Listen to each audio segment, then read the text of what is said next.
What is up, ladies and gentlemen? Welcome to the channel. My name is Michael, and I hope you are having an awesome day. We got some more Napoleon.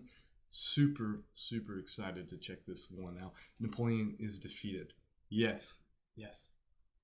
Not too often, I believe we get to say that, but he is defeated. A lot of trauma, or excuse me, a lot of drama going, not trauma, a lot of drama is going on in Spain right now. And this time, Austria is getting ready to go, so it should be interesting to see exactly how Napoleon responds to that and the strategies behind that. But anyways, drop a like, let's get into it.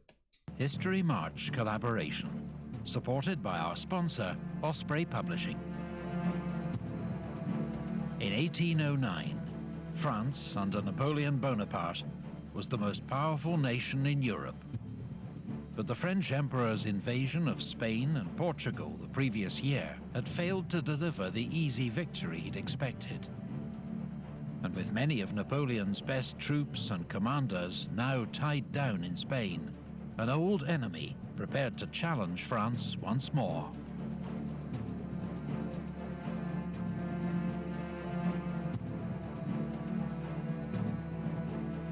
Austria had been preparing for war with France since her last humiliating defeat at Austerlitz in 1805. Now, with Napoleon busy in Spain and a British promise of cash subsidies, plus a supporting attack in Northern Europe, it looked like the ideal time to strike. This time, Austria's armies would be led by Archduke Charles, Emperor Francis's younger brother. At 37, he was 2 years younger than Napoleon, but already had 15 years' experience of high command. Wow. And he was learning from past defeats. He'd begun to reform the Austrian army along French lines, copying Napoleon's corps system and introducing new infantry tactics.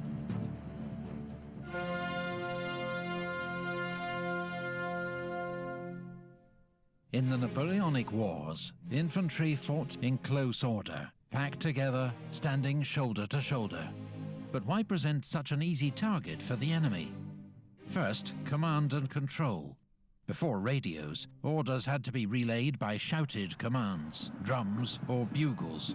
Difficult enough in the smoke and din of battle, almost impossible if troops were scattered.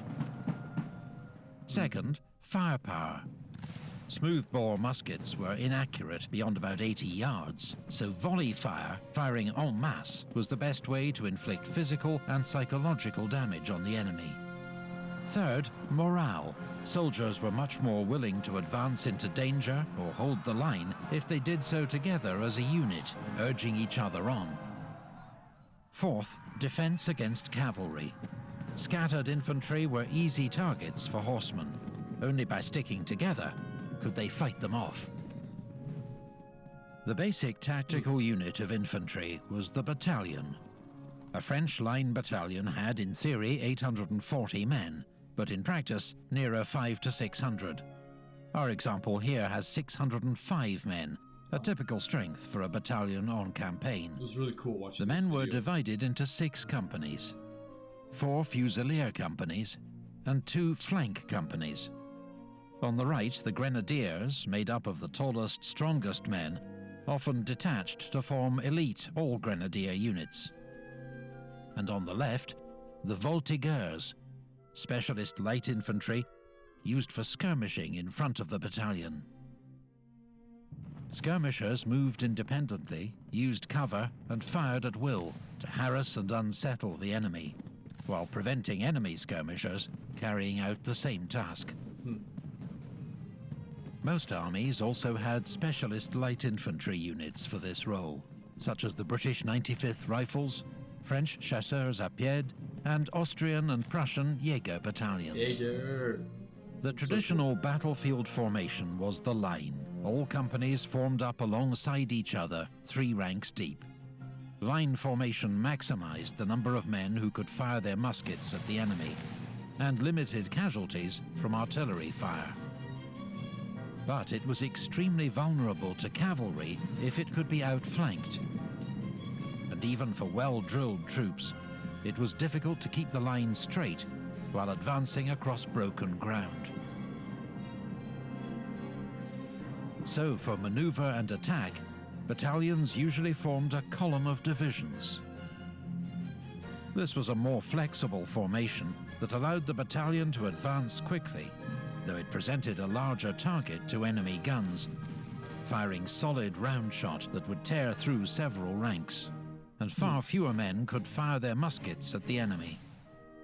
Theoretically, therefore, the battalion would deploy into line before reaching the enemy. But carrying out this slow maneuver under fire wasn't always possible or sensible.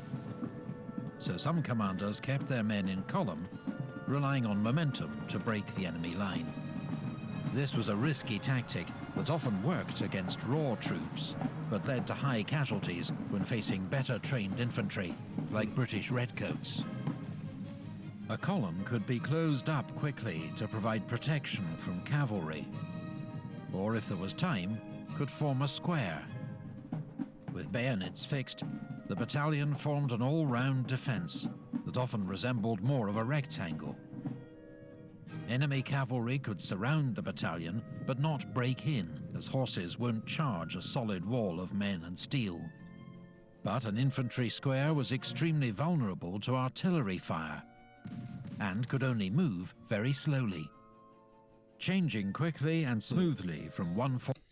It's really cool to get a refresher on these tactics, and just seeing how different troops and generals and commanders use different strategies. And what they mentioned was column formation. A lot of the the generals really enjoyed using that, as it relied on momentum against undertrained troops. Well, in this case, minus the British for the most part and the Austrians at the time, when Napoleon was fighting, Napoleon had basically the best trained troops. So maybe there was a lot of those formations being deployed. Oftentimes, because we're also hearing that Napoleon's using speed to attack. So one of the elements of that is the column. And Napoleon was so diverse that it's really interesting once again to see these tactics. But I'm sure he went back and forth in how often he went back and forth in using these different tactics. Formation to another, especially under fire, required training, practice, and experience. In 1809, the Austrian army began to use the battalion mass formation, crude but more suited to hastily trained conscripts. This was a dense column with limited firepower and huge vulnerability to enemy cannon. But it could quickly close up to repel cavalry using the same principle as the square, but without the complex drill, and was much more maneuverable. Napoleon, warned by his spies that Austria was preparing for war, left Spain and raced back to Paris, arriving on the 24th of January, 1809. The French army in Germany, commanded by Marshal Berthier, would need urgent reinforcement. So Napoleon summoned units from Spain, called up young conscripts, and soldiers from his German allies in the Confederation of the Rhine. La Grande Armée was no longer the finely honed instrument of 1805, but with Napoleon at its head, it was still a formidable force. Archduke Charles ordered diversionary attacks in Poland and northern Italy, but launched his main attack against France's ally, Bavaria, on the 10th of April. It came a week earlier than Napoleon had expected and caught the French Emperor by surprise. Charles was relying on a rapid advance, but a last-minute change of plans, torrential rain, and a slow-moving baggage train slowed progress to a crawl. Marshal Berthier was a brilliant chief of staff to Napoleon, but an indecisive field commander. His forces were too widely dispersed, and Marshal Davout's Third Corps was dangerously isolated at Regensburg. Charles ordered his corps to converge and destroy it. But on the 17th of April, Napoleon arrived at Donauwörth to take over command. He immediately ordered Davout to withdraw from his exposed position. It was too late for him to escape without a fight. Davout's Third Corps was one of the best in the Grande Armée, and in a fast-moving battle across wooded hills, the heroes of Auerstadt threw back the Austrians. Despite the heroism of General Major Liechtenstein, badly wounded, leading his troops forward. Third Corps escaped the encirclement. The Battle of Toygenhausen was the start of Napoleon's so-called four-day campaign. First, he used Marshal Lefebvre's Bavarian 7th Corps and a provisional corps under Marshal Lannes to drive a wedge into the Austrian army. Then he pursued its left wing towards Landshut, believing he was following the main Austrian army. French troops and their German allies stormed the town's bridge to win a hard-fought victory. But Napoleon realized that Archduke Charles was not at Landshut, and that, once again, he'd left Marshal Davout to face the main enemy force. Sending Marshal Bessieres in pursuit of the Austrian left wing, Napoleon swung north, falling on the Austrian 4th Corps at Eckmühl. The French and their German allies won their 4th victory in as many days. But Charles's main force was still intact, and hoping to keep it so, he ordered a rapid retreat across the Danube. The French pursued, storming the walled city of Regensburg, which they knew as Ratisbon, with its vital stone bridge. Napoleon put Marshal Lannes in charge of the assault. When the attack faltered, Lannes threatened to lead the next charge in person, and his men, suitably chastised, took the city. During the siege, Napoleon was hit in the foot by a spent bullet, causing widespread alarm, but it proved to be a superficial wound. Stubborn Austrian resistance had allowed Archduke Charles and his army to escape across the Danube. Napoleon had cut the Austrian army in half, but both sections now retreated in good order towards Vienna. Napoleon led his forces in pursuit, detaching Lefebvre's Bavarian Corps to deal with a popular revolt in Tyrol, and 3rd Corps and the Württemberg 8th Corps to guard his line of communications.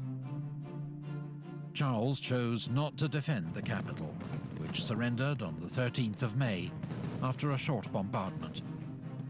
Instead, Charles and the Austrian army lay in wait across the Danube. Napoleon was now down to 80,000 men, facing 110,000 Austrians. Charles's army had fought bravely and well throughout the campaign, but Napoleon still had a low opinion of Austrian troops and decided to attack. Hey, ego. Oh.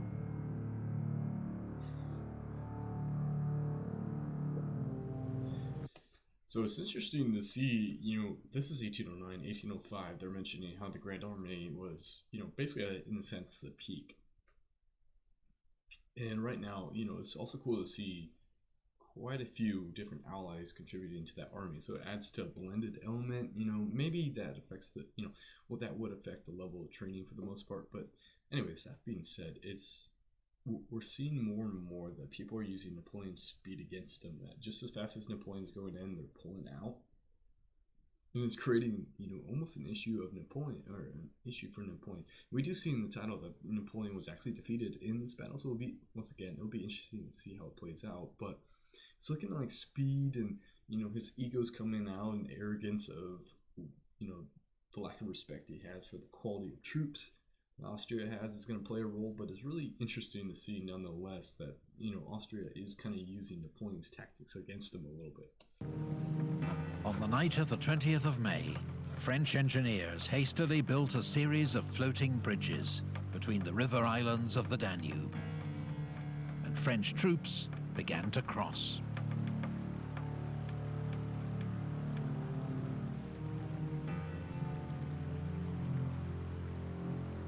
By noon the next day, Napoleon had most of Massena's 4th Corps and his cavalry across the river, about 24,000 men and 40 guns, holding the villages of Aspern and Essling.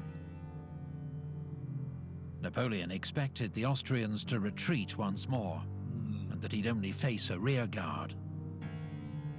But reports soon arrived that the entire Austrian army was advancing against him in 5 attack columns, 90,000 men and 300 cannon. The situation got even worse.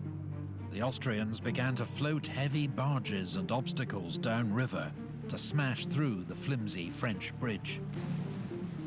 Each time, Napoleon's only supply route was cut off for several hours, causing critical delays to the arrival of reinforcements and ammunition.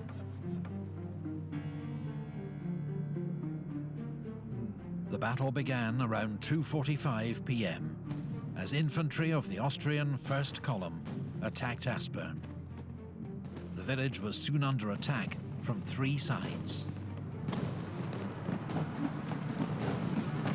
General Molitor's French garrison clung on desperately, fighting hand-to-hand in the streets and suffering 50% casualties.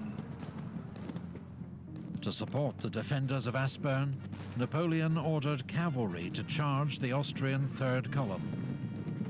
But they could not break through the Austrian infantry, closed up in their battalion mass formation. At 6 p.m, Archduke Charles ordered General Bellegarde's Second Column to take Aspern at any cost. Charles himself rode among the front ranks, urging the men forward. In ferocious fighting, the Austrians took the village. Napoleon immediately sent in newly arrived reinforcements to recapture it.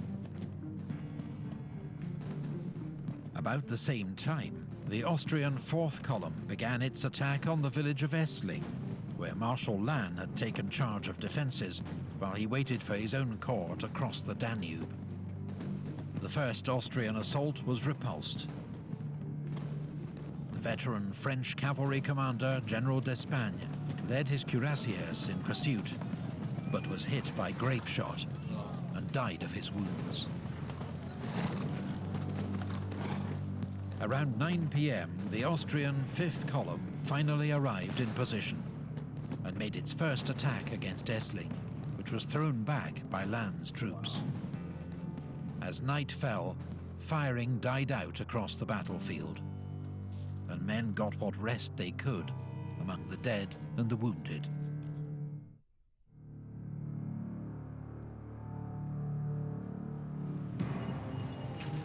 Overnight, Second Corps and the Imperial Guard crossed the Danube to reinforce Napoleon's army, which now numbered 71,000 and 150 guns. But then the bridge broke again, leaving Davout's Third Corps still waiting to cross. Nevertheless, Napoleon decided to attack, using Second Corps to break the Austrian centre. But first, Aspern would have to be retaken. Heavy fighting broke out in the village before dawn. By 7 a.m, it was back in French hands. At Essling, fresh Austrian attacks were fought off by General Lassalle's cavalry and units of the Young Guard. With both flanks secure, Napoleon launched his main attack in the centre with Lannes' Second Corps. Austrian guns poured fire into the advancing French ranks. General Saint-Hilaire, leading the attack, a hero of Austerlitz and Jena, had his foot blown off, a wound that proved fatal.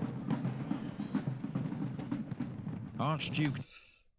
I mean, Napoleon, once again, we're seeing his ego, and basically he feels like he's invincible, so he's taking a little bit more risk. And I mean, on this one, not waiting for the, the additional Third Corps, it's not looking good. It looks like he's almost getting baited in. These are tactics that he actually used, and we're seeing it used against him. And Charles is, a student of history. We saw that, and being a commander and like learning different tactics and also kind of ripping off Napoleon. I mean, he's baiting Napoleon in, and it's crazy. Once you get all these victories to you, we see this time and time again in militaries that you reach your apex and then you start collapsing. And the question is this the beginning of the end for Napoleon, basically his downfall? It'll be interesting to see how it plays out. Charles sent his Grenadier Reserve forward to strengthen the line. The French infantry, under torrential fire, began to fall back. At this critical moment, the French bridge over the Danube was broken again, halting the vital flow of reinforcements and ammunition to Napoleon's army. By 2 p.m, the French had been driven out of Aspern once more. Heavy fighting continued in Essling, which was briefly captured by the Austrians, then retaken by the Young Guard. Napoleon knew his army could do no more. At 4 p.m, he ordered his exhausted cavalry to make a last charge to keep the enemy at bay, then gave the order to retreat. Archduke Charles, whose own army had suffered huge losses and was low on ammunition, was content to watch the French withdraw to the island of Lobau. In the final moments of the battle, Marshal Lannes, one of Napoleon's finest commanders and closest friends, was hit by a cannonball that smashed both his legs. He died of his wounds a week later. It was a deep blow to the Emperor.